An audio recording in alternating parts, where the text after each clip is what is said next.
இப்போ இருக்கிற கூட்டணியில் விரிசல் உருவம் அப்படின்னு சொல்லி நத்தம் விஸ்வநாதன் சொல்லியிருக்காரு. கூட்டணியிலிருந்து பிரிஞ்சு வரக்கூடிய வாய்ப்புகள் இருக்கு. இல்ல, நத்தம் விஸ்வநாதன் அவர்களுக்கு நான் சொல்றது, கூட்டணியை பத்திலாம் நீங்க அப்புறம் பேசலாம். முதல்ல உங்க கட்சியோட கதி என்னாக போகுதுன்னு நீங்க கவலைப்படுங்க. எந்த கட்சியெல்லாம் வந்து பாஜகவுடன் கூட்டணி வச்சிருக்காங்களோ, காஷ்மீர்ல இருந்து கன்னியாகுமரி வரைக்கும் அந்த கட்சிகள்லாம் வந்து அழிக்கப்பட்டது மட்டுமல்ல, அவர்கள் மண்ணில் புதைக்கப்பட்டிருக்கிறாருங்கிறத வரலாறு. நீங்க சொன்ன நிறைய சொல்லலாம். காஷ்மீர்ல பிடிபி, பஞ்சாப்ல சேடு, நார்த் ஈஸ்ட்ல அனைத்து ரீஜனல் கட்சிகளும், மகாராஷ்டிராவில் சிவசேனா, பீகார்ல ஜேடியு, கர்நாடகாவில் ஜேடிஎஸ், இந்த மாதிரி சொல்லிட்டே இருக்கலாம். ஹரியானால இந்த மாதிரி ஒவ்வொரு மாநிலத்திலும் பாரதிய ஜனதா கட்சி எந்த கட்சியுடன் கூட்டணி வச்சதோ அந்த கட்சியை அழிச்சு தான் அவங்க வந்து மேல் வந்திருக்காங்க. இன்று வந்து அதிமுகவின் முறையா அது இருக்குதுங்கிறத நான் வருத்தத்தோட சொல்றேன். அதிமுக எதிர்கட்சி தான், அதுக்காக அந்த கட்சியை அழியணும் நாங்க நினைக்க மாட்டோம். ஏன்னா ஒரு தமிழகம் முழுக்க கிளைகளை கொண்ட ஒரு எம்ஜிஆர் ஜெயலலிதா ஒரு 2 பெரும் தலைவர்களால் நிர்வகிக்கப்பட்ட கட்சி இன்னைக்கு வந்து அது பாஜகவுக்கு அடகு வைக்கப்பட்டது அப்படிங்கறத நினைச்சு நான் வருத்தப்படுறேன். அதை பத்தி தான் நத்தன் விஸ்வநாதன் அவர்கள் யோசிக்க வேண்டும். எங்க கூட்டணி நாங்க பாத்துக்குவோம். தற்பொழுது 2 கட்சியில உள்ள கூட்டணியில வந்து கூட்டணி ஆட்சியை கொண்டு வரணும் அப்படிங்கிறது ஆட்சியில் பங்குங்கிறது 2 பக்கமே சொல்றாங்க. அதை பற்றி இல்லைங்க, அரசியல் கட்சிகள் வந்து பொதுவாகவே வந்து அரசியல் கட்சிகள் வந்து நம்ம அதிகாரத்தை அடையணும், அதிகாரத்தின் மூலமாக மக்களுக்கு வந்து நல்ல திட்டங்களை செயல்படுத்தணுங்கிற அடிப்படையில் தான் எல்லா அரசியல் கட்சிக்குமே செயல்படுறாங்க. அப்போ அரசியல் கட்சிகள் கூட்டணி ஆட்சி வேணும்னு கேட்கறதுல ஒன்றும் தப்பு கிடையாதுல்ல. இப்போ வந்து பாரதிய ஜனதா கட்சி ஒரு புதிய வியூகம் எடுத்திருக்கு. இந்திரா காந்தி அம்மா இருக்கும்போது இந்த எமர்ஜென்சி, இலங்கை தமிழர்கள் படுகொலை, இந்த மாதிரி அராஜகமான ஒரு ஆட்சியை கொண்டு வந்தது வந்து ஒரு ஹிட்லர் போன்ற ஒரு ஆட்சி வந்து காங்கிரஸ் ஆட்சியில் அவங்க பிரச்சார வியூகங்களை அமைச்சிருக்காங்க. இல்லை, பாரதிய ஜனதா கட்சிக்கு இந்த 11 ஆண்டுகள்ல சொல்லிக்கொள்ளும் மாதிரி அவங்க ஒண்ணுமே செஞ்சதில்லை. இப்ப நீங்க பாத்தீங்கன்னா நம்ம தொகுதி முழுக்க நம்ம போறப்ப மிக முக்கியமான ஒரு பிரச்சனை 100 நாள் வேலை. காங்கிரஸ் ஆட்சியில ஏழை எளிய மக்களுக்கு, கிராமப்புறத்தில் இருக்கிறவங்களுக்கு, வறுமையில் இருக்கிறவங்களுக்கு குறைஞ்சபட்சம் வந்து ஒரு ஒன்றிய அரசாங்கம் 100 நாளாவது வேலை கொடுக்கணும் அப்படின்னு நம்ம திட்டத்தை கொண்டு வந்தோம். 100 நாளைக்கு வேலை கொடுத்து 15 நாளைக்கு ஒருக்கா வேலைக்காட்டுல சம்பளம் எண்ணி கொடுப்பாங்க. இன்னைக்கு நீங்க எங்க போனாலும் மக்கள் வயசானவங்க வந்து கட்டிப்பிடிச்சு அழுகிறத நம்ம பார்க்கலாம். இன்னைக்கு வந்து நீங்க ஒரு 100 நாள் காங்கிரஸ் ஆட்சியில கொடுத்த இந்த திட்டம் பாஜக வந்து 70 நாள் ஆகி 50 நாள் ஆகி இப்ப 30 நாள் ஆயிருச்சு. 2,75,000 கோடி ரூபாய் நிதி ஒதுக்கீடு ஒன்றிய பட்ஜெட்ல செஞ்சா மட்டும்தான் 100 நாள் எல்லாருக்கும் வேலை கொடுக்க முடியும். ஆனா இந்த பட்ஜெட்ல பாத்தீங்கன்னா வெறும் 67,000 கோடி ரூபாய் தான் நிதி ஒதுக்கீடு செஞ்சிருக்காங்க. அந்த 67,000 கோடியில 23,000 கோடி போன ஆண்டுக்கான சம்பள பாக்கி. அப்ப இவ்வளவு குறைவான ஒரு நிதி ஒதுக்கீடு செஞ்சுட்டு கோடிக்கணக்கான மக்களின் வாழ்வாதாரமா இருக்கிற ஒரு வேலையை அழிச்சிட்டு இருக்காங்க. அதே மாதிரி இந்தியால 50 ஆண்டு காலமாக இல்லாத வேலை வாய்ப்பின்மை இன்னைக்கு நிலவுது. நம்ம நாட்டுல ஒரு அரசாங்கம் இருக்கானே நமக்கு சந்தேகமா இருக்கு டெல்லியில.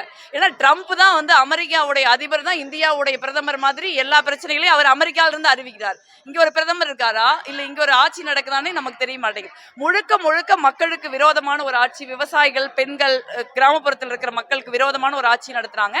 அது மட்டும் இல்ல, தமிழ்நாட்டை பொறுத்த வரைக்கும் தமிழர்களை குறிவச்சு ஒரு தமிழ்நாட்டுக்கு எதிரான, தமிழ் மக்களுக்கு எதிரான ஒரு போக்கை பாஜக கடைபிடிக்குது. நீங்க கீழடியே அதுக்கு ஒரு சாட்சி. கீழடியில நம்ம கஷ்டப்பட்டு கண்டுபிடிச்சு அறிவியல் பூர்வமாக தொல்லியல் ஆராய்ச்சி துறைக்கு என்னென்ன மாதிரியான விதிகளை பின்பற்றி நம்ம வந்து ஒரு 5000 ஆண்டுகளுக்கு முன்பே தமிழ்நாட்டில் இரும்பு காலம் இருந்தது, தமிழ் ஒரு தொன்மையான மொழி, தமிழினம் ஒரு தொன்மையான இனம் நம்ம நிரூபிச்சிருக்கோம். அப்படி நிரூபிச்ச ஒரே காரணத்திற்காக நீங்க வந்து தொல்லியல் துறை ஆய்வாளர் ஒரு தமிழர் நீங்க அமர்நாத் ராமகிருஷ்ணனை பந்தாடுறாங்க. அதை வந்து அவங்க வெளிப்படையாவே செய்யறாங்க. ஒரு இனத்தை, ஒரு மொழியை, ஒரு தமிழினத்தின் வரலாற்றை நிரூபிக்கிற ஒருத்தரை இப்படி ஒடுக்கிறது வந்து தப்புன்னு கூட அவங்களுக்கு தோணல. அந்த அளவுக்கு தமிழ்நாட்டுக்கும் தமிழ் மொழிக்கும் தமிழர்களுக்கும் விரோதமாக இருக்கிற ஒரு பாஜகவை நிச்சயமா வந்து ஒரு பெரிய அந்த பாஜகவுக்கு எதிரான ஒரு அலை தமிழ்நாட்டுல வரும். அதுல வந்து அதிமுக காணாம போயிருங்கிறது தான் எனக்கு இருக்கிற வருத்தம். அவர்கள் ஒரு எதிர்கட்சியா தமிழ்நாட்டுல இருக்கட்டும் தான் நாங்கள் நினைக்கிறோம். அதே மாதிரி இங்க தமிழ்நாட்டை பொறுத்த வரைக்கும் நீங்க இந்தியா கூட்டணி மாண்புமிகு முதலமைச்சர்கள் தலைமையில் வலிமையா இருக்கு. ஏராளமான திட்டங்களை வந்து செஞ்சிருக்காங்க. குறிப்பா கல்வி, பொது மருத்துவம், உள்கட்டமைப்பு, பெண்கள் நலம், உயர்கல்வி, இந்த மாதிரியான விஷயங்கள்ல வந்து ஒரு கடுமையான முன்னெடுப்பை தமிழ்நாடு எடுத்திருக்கு.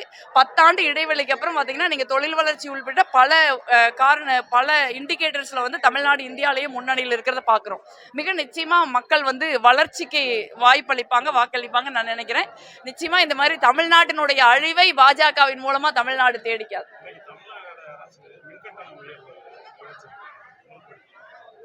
இல்ல மின் கட்டண உயர்வுங்கிறது வந்து என்ன பொறுத்த வரைக்கும் வந்து மின் கட்டண உயர்வு வந்து ஏழை எளிய மக்களை, சிறு குறு நடுத்தர தொழில்களை நடத்துபவர்களை கடுமையா பாதிக்குது. ஆனா பெரிய பிரச்சனை என்னன்னா அது மின் கட்டணம் ஏறக்கூடாதுங்கிறதா என்னுடைய நிலைப்பாடு, காங்கிரஸ் கட்சியின் நிலைப்பாடு. ஆனா வந்து உதய் மின் திட்டத்துல ஜெயலலிதா அவர்கள் இருக்க வரைக்கும் அவங்க கையெழுத்து போடல. இப்ப வந்து நீங்க எடப்பாடி பழனிசாமி அவர்களுடைய அதிமுக ஆட்சி உதய் மின் திட்டத்துல கையெழுத்து போட்டு ஒன்றிய அரசாங்கத்துக்கு நம்மளுடைய மின்சார வாரியத்தை அப்படியே அடகு வச்சிருக்காங்க. ஒன்றிய அரசாங்கத்தை பொறுத்த வரைக்கும் பாத்தீங்கன்னா அவங்க வந்து அதானி மாதிரி கம்பெனிகளுடைய நலன்களுக்காக தான் மின்சாரத்துறை உள்பட எல்லா துறைகளையுமே அப்ப பயன்படுத்துறாங்க. அதனால இன்னைக்கு வந்து தமிழ்நாட்டுல ஒரு பெரிய நெருக்கடி ஏற்படுது. என்னை பொறுத்த வரைக்கும் தமிழ்நாடு அரசு அதை நீதிமன்றத்துல எதிர்கொள்ளணும் நான் நினைச்சேன். அந்த உதய் மின் திட்டத்துல நம்ம போட்ட கையெழுத்தை சட்ட ரீதியாக உடைக்கிறதுக்கு ஏதாவது வாய்ப்பு இருக்காது நம்ம பார்க்கணும். ஒரு முறை அவங்க ஒரு 4 மாசம் வந்து அவங்க 4 வருஷம் ஆட்சியில் இருந்ததுக்கே தமிழ்நாட்டுல இவ்வளவு பெரிய பிரச்சனைகள் வருது. நீங்க வந்து எப்படி ஒரு ஏழை எளிய விவசாயிகளா இருக்கட்டும், இல்ல சிறு குறு தொழில்கள் நடத்துறவங்க, ஒரு கடை வச்சிருக்கிறவங்க, ஒரு நடுத்தர குடும்பத்துல இருக்கிறவங்க, இன்னைக்கு வெயில் கொடுமையா இருக்கு. நீங்க ஒரு சின்ன ஒரு சின்ன ஏசியோ இல்ல ஃப்ரிட்ஜோ இல்லாம இருக்கிற டவுன் வீடுகள்ல இன்னைக்கு கிடையாது. ஸோ அந்த மாதிரி சூழல்ல அது பொதுமக்களை பாதிக்கும். அதற்கான ஒரு எதிரான நிலைப்பாட்டை நம்ம எடுக்கணும்னு தான் நான் நினைக்கிறேன்.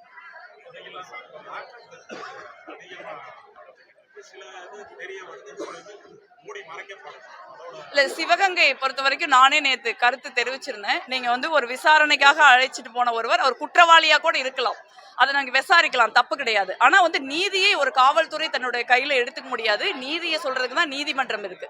அதனால ஒரு காவல்துறையோடைய கட்டுப்பாட்டுல லாக்அப்ல வந்து ஒருவர் மரணம் அடைகிறது வந்து ஒரு அப்பட்டமான மனித உரிமை மீறல் நான் நினைக்கிறேன். ஆனா மிக விரைவாக தமிழ்நாடு அரசாங்கம் நடவடிக்கை எடுத்து 6 காவலர்களை சஸ்பெண்ட் பண்ணியிருக்காங்க.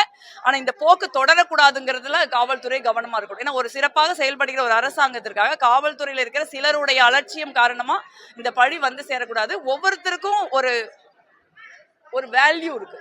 நீங்க சட்டம் சில விஷயங்களை சிலருக்கு அனுமதிக்குது, அதன்படிதான் காவல்துறை நடக்க முடியும் ஒழிய சட்டத்தை அவங்க கையில எடுத்துக்க முடியாது. சமீபத்துல கூட்டணியில் இருக்கிறவங்க அதிகமான சீட்டுகள் கேட்கறாங்க.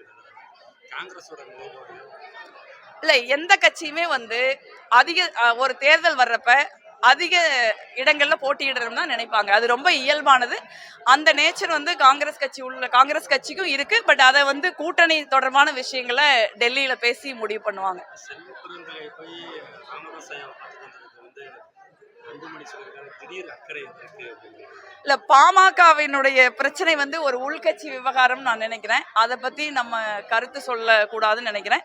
செல்வ பெருந்தகை அண்ணனுக்கும் ராமதாஸ் ஐயா அவர்களுக்கும் தனிப்பட்ட முறையில நிறைய பழக்கம் இருக்கு. அதன் காரணமா அவங்க போய் பார்த்திருக்கலாம். மற்றபடி பாமகவுடைய பிரச்சனைகள் பத்தி நாங்க கருத்து சொல்ல விரும்புகிறோம். கூட்டணி வீக்கம் அமைக்கிறதுக்காக பாமக திமுக இந்திய ஜனநாயக கூட்டணியில் சேர்க்கறதுக்காக இல்ல கூட்டணியில ஒரு நல்ல ஆட்சி நடக்குது, ஒரு நல்ல கூட்டணி இருக்கு, அந்த கூட்டணி தேர்தலில் வெற்றி பெற போகுது அப்படிங்கிறப்ப நிறைய பேர் அந்த கூட்டணியில சேர விரும்புறது இயற்கை தான். பட் அதெல்லாம் தேர்தல் நெருங்குறப்ப தான் நம்ம பார்க்கணும்.